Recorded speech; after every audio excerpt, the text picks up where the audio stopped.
সব কাটিলে কিন্তু এইখিনি থৈ গ'ল এইখিনি লক্ষ্মী বুলি কয় লক্ষ্মী বান্ধি থৈছে 2007 চনত প্ৰথমবাৰৰ বাবে জাৰ্মানী যুক্তৰাষ্ট্ৰ আৰু ছুইজাৰলেণ্ডলৈ 17 মেট্ৰিক টন জহা চাউল আমাৰ অসমৰ পৰা ৰপ্তানি কৰা হৈছে অসমৰ জলবায়ু আৰু মাটি ইয়াৰ কাৰণে বহুত উপযোগী সেইকাৰণে এই যি জহা চাউল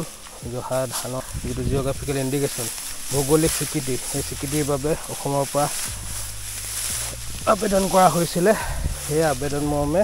2017 চনৰ পৰা জিঅ'গ্ৰাফিকেল ইণ্ডিকেশ্যন পাইছে ভৌগোলিক স্বীকৃতি জহা চাউলে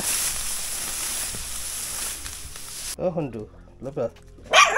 ল'বা এই দাদুহঁতৰ ঘৰ দি থৈ গৈছে ৰংটো ক'লা দেখিছে এইটো গোন্ধাই বৰ ধুনীয়া গোন্ধাই এইটো লামা পতীয়াটো গুচি আহিছে কেলৈ আহিছ হা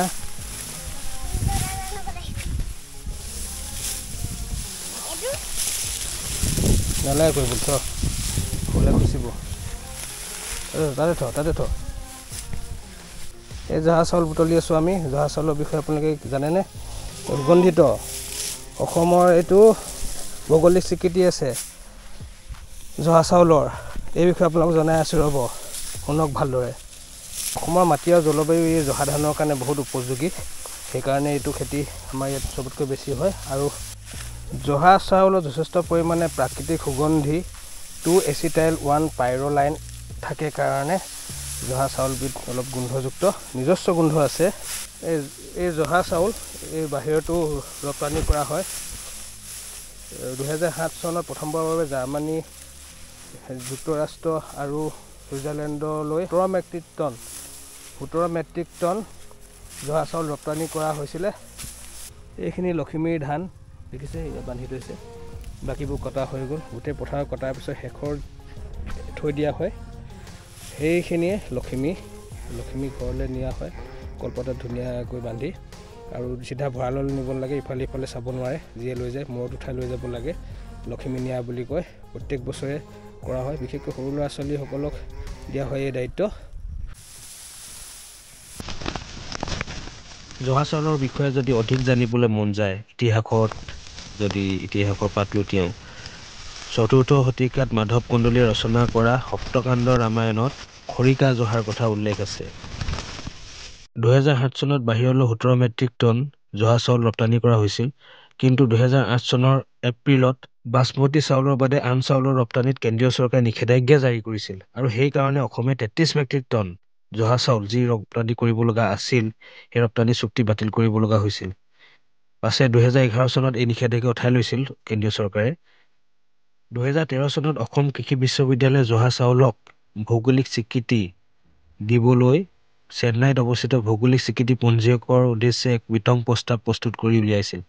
আৰু সেই বছৰৰে ছেপ্টেম্বৰত কেন্দ্ৰীয় প্ৰতিষ্ঠানটোত হাৰ্থেবাৰী কাঁহ পিতলৰ শিল্প কাৰ্বি বস্ত্ৰশিল্প আৰু গোৱালপাৰাৰ পিতল পাতি দলিচা শিল্পৰ লগতে জহা চাউলৰ ভৌগোলিক স্বীকৃতি বিচাৰি আবেদন পত্ৰ ক্ৰমিক নম্বৰ 439 দাখিল কৰে আৰু এনেদৰে 2017 চনৰ মাৰ্চ মাহত জহা চাউলে ভৌগোলিক স্বীকৃতি লাভ কৰে জহা চাউল কেইবা প্ৰকাৰো আছে ক'লা জহা তাৰপিছত বগা জহা চাউল কেইবা প্ৰকাৰৰো আছে ক'লা জহা যি মধ্যম ক'লা চানেকীয়া বাকলি থাকে আৰু বগা জহা মধ্যম আকাৰৰ হেতা হালধীয়া বাকলি থাকে প্ৰতিটো ধানৰ গুৰি অংশত একোডাল শুং থাকে ৰামপাল জহা কণ জহা মানিকী মধুৰী জহা কেতেকী জহা তুলসী জহা গোবিন্দ তুলসী জহা ঘুগুলি জহা এনেকুৱা ধৰণে ঢেৰ ধৰণৰ জহা চাউল থাকিব পাৰে আমাৰ এইটো অঞ্চলত মই কণ জহা কোৱা শুনো এই জহা চাউলবোৰ চাগে কণ জহা ভৌগোলিক স্বীকৃতিয়ে কোনো এবিধ সামগ্ৰী নিৰ্দিষ্ট অঞ্চলটোতহে বাণিজ্যিকভাৱে উৎপাদন কৰাৰ অধিকাৰ আৰু আইনী সুৰক্ষা প্ৰদান কৰে গতিকে জহা ধানে যিটো ভৌগোলিক স্বীকৃতি পাইছে 2017 চনত সেইটো অসমৰ কাৰণে অতি গুৰুত্বপূৰ্ণ আছিল যাতে জহা ধান বেলেগ দেশে আমাৰ বুলি বাণিজ্যিকভাৱে উৎপাদন কৰিব নোৱাৰে তাৰ কাৰণে এই ব্যৱস্থাটো লোৱা হৈছিল আৰু এইটো গৌৰৱৰ কথা যে জহা চাউল আমাৰ অসমৰ আৰু অসমেহে বাণিজ্যিকভাৱে ইয়াৰ খেতি কৰিব পাৰে প্ৰথমতে মই ইয়াতে গোটাইছোঁ গোটোৱাৰ পাছত তাত ভৰাই খেলাত লৈ যাম আকৌ জহা ধান খাই বহুত ভাল লাগে চাউলৰ মূল্যও বেছি খুব কাম কৰে আমাৰ ল'ৰাই দেখিছে আমালৈ খুব কাম কৰে নে দেখিছে ধান গোটাইছে ধান আনিব এতিয়া বুজিছে ধান আনি ইয়াত গোটাই থৈছে গুড এতিয়া জহা চাউল কেইবা ঠাইতো গোটোৱা হৈ গ'ল এতিয়া নিম ইয়াৰ পৰা এতিয়া দেখিছে এইখিনিও এই আমাৰ অনুমানিত কৰিলে যে অলপ খেলি মেলিকৈ উঠাই থৈছে এই এনেকুৱাকৈ ভৰাম তাৰপিছত সেইফালে থাকিব আমাৰ ঠেলাত নিম দেই ইয়াত পোৱালিবোৰ গোটেইবোৰ ঘূৰি আছে বাগানৰ কিনাৰে ধুনীয়াকৈ ইয়াৰ পৰা দেখি নাপাব মই যদি চাবলৈ যাওঁ পলাব নাই পলাব অকণকৈ যদি দেখিছে চাওক দেখিছে সেই বান্দৰ পোৱালি মাকৰ সৈতে আছে সোমাই গ'ল এইটো বান্দৰৰ প্ৰব্লেম বহুত হৈ গৈছে কালিতো গোটেই ইমান বান্দৰ ওলাই গৈছে বম ফুটাব লগা হৈ গৈছে সেই তাত ওপৰত বহি আছে এজাক আহিছে বহুত হাতী যেনেকৈ এফালে ডিষ্টাৰ্ব কৰে এফালে বান্দৰবিলাকে ডিষ্টাৰ্ব কৰে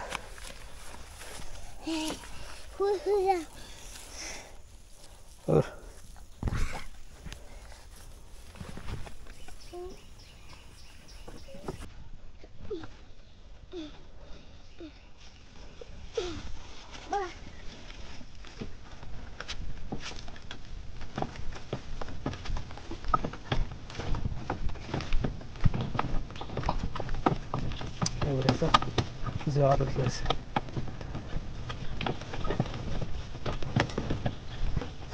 বান্দৰ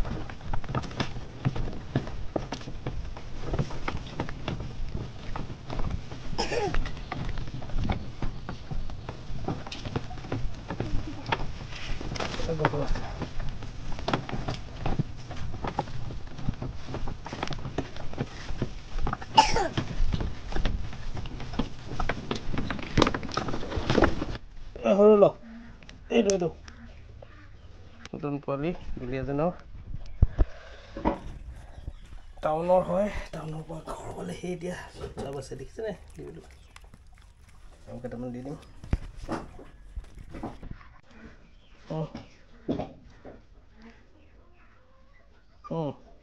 মুনকাই বহুত বছৰ আমাৰ ইয়াতে আছিলে চেহেৰাটো চাই লওক তেজপুৰত ঘৰ তেজপুৰত গ'লে হবিয়াক জনাম একদম চশমা পিন্ধি বগা হৈ গ'ল মানুহজন তেজপুৰ বিষয়ে আছে ক'বলৈ পিছত ক'ম আৰু আপোনালোকক